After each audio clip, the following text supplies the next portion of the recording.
An introduction to cell biosensors. Cell biosensors are those biosensors in which a biological cell is used as a biological recognition element. In biosensors में हम viable और non viable दोनों तरह के biological sales इस्तेमाल कर सकते हैं. इसकी वजह that is the our requirement. Suppose if we are using a biosensor to detect an enzyme activity, then we can use a non-viable biological cell as well. But if we want to check the physiological activity of the cell, then we have to use a viable cell. So it is dependent on our needs. There are 4 types of cells which could be used in cell biosensors. The first type of cell could be a microbial cell. You know, there are different types of microbes. We can use a fungal cell, we can use a yeast cell, we can use a bacterial cell, and a viral cell could also be used as a biological recognition element. We can also use a cell organelle, and tissue cells could also be used. For example, a cell or a tissue from lung, pancreas, or liver could be used as a biorecognition element. Again, it is dependent on our requirement of the biological recognition signals. Now, the other type of cell which we can use is stem cells. Stem cells are normally used for the purpose of research. It is very important to immobilize the biological cells properly. Biological cells के मामले में चाहे वो viable हों या non-viable, we have to use the mild conditions. Drastic conditions use करने के नतीजे में हमारे सेल्स अपनी बायोलॉजिकल एक्टिविटी खो सकते हैं. बायोलॉजिकल सेल्स को इमोबिलाइज करने के लिए 4 जो सिंपल तरीके हैं. One of them is the entrapment. Entrapment is a method in which we trap the biological cells into a structure. इसके जरिए हम बहुत सारे दूसरे केमिकल रिएक्शंस करने से बच जाते हैं. The other process is the self aggregation. We mildly stress the biological cells and cells do aggregate. इस प्रॉपर्टी को हम immobilization के लिए इस्तेमाल कर सकते हैं. Another property is the adsorption of the biological cells on the solid support. यानी कि surface पर cells की absorption को हम adsorption कहेंगे, and that could be done by physical method. The next method is the mechanical confinement. यानी कि हम कोई ऐसे स्ट्रक्चर बना लें जिनमें सेल्स को एक जगह पर फिक्स किया जा सके. You can see in this slide the first picture show the entrapment within a porous matrix of the biological cells. In the second one, you can see 2 figs, one where we can attach the biological cell by the process of adsorption on a solid carrier. The third fig show the self aggregation where cells are combining with each other, and in fourth there are 2 types of mechanical confinement shapes. One is rounded form and other is tube-like structures. All these techniques could be used, or the strategies could be used for the immobilization of biological cells. Now, there are different strategies are used for the immobilization of the biological cell. One of them is the use of biofilm. This is a biological phenomena. Biofilms are formed by the bacterial aggregates. When bacteria are under stress, they do aggregate and they form a mucus-like structure, and this structure is basically a gluey structure made up of carbohydrate, and it is rich in nutrients, and it forms a 3-dimensional structure. This 3-dimensional structure basically provides a environment that is safe for the microbes. Microbes live in this environment. This is a 3-dimensional structure.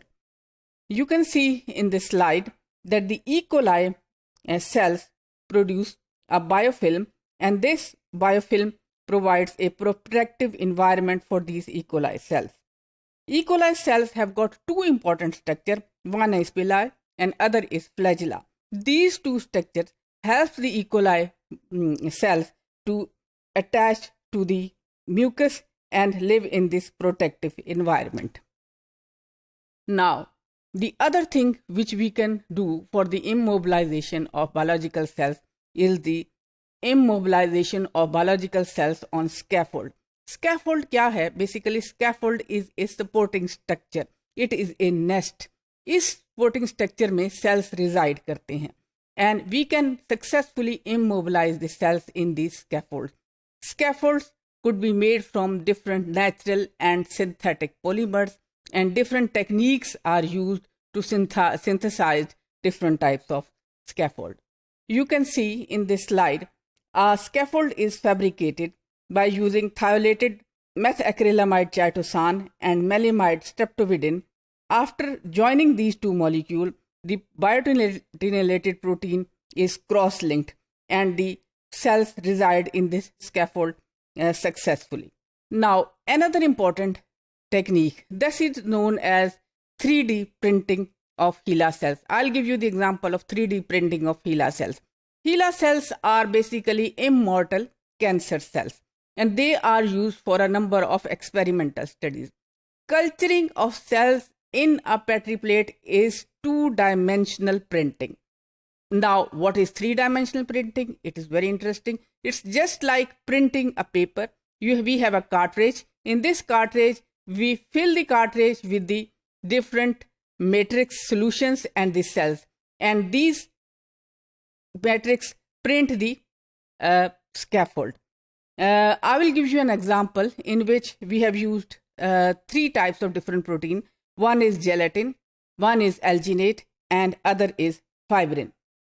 We are familiar with gelatin and alginate because we have discussed these two in our previous modules. Fibrin is a protein which is found during the blood coagulation. And these three proteins were joined together to form an extracellular matrix.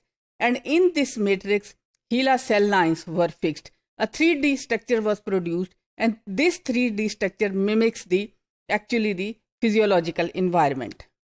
जैसे कि आप इस slide में देख सकते हैं, we use gelatin, alginate and fibrinogen solutions, mix them together with the HeLa cell lines and put them into two different cartridges, and these cartridges basically just print the scaffold, and this scaffold after printing was cross-linked by using UV light, and cells were cultured in this matrix at 37 degrees centigrade. You can see the cells which are cultured in this scaffold, and this scaffold actually mimics or it acts like a biological system. और इस scaffold को हम biological system के equivalent समझकर बहुत सी studies कर सकते हैं, because the cells are immobilised properly and they can show their full physiological functions. Now, in summary, we can say the cell biosensors are very important and we can use them. We can use viable and non-viable cells. It depends on our requirement. Like all biosensor, it is important to immobilize the biological cells properly. The biological cell in these biosensors is a biorecognition element.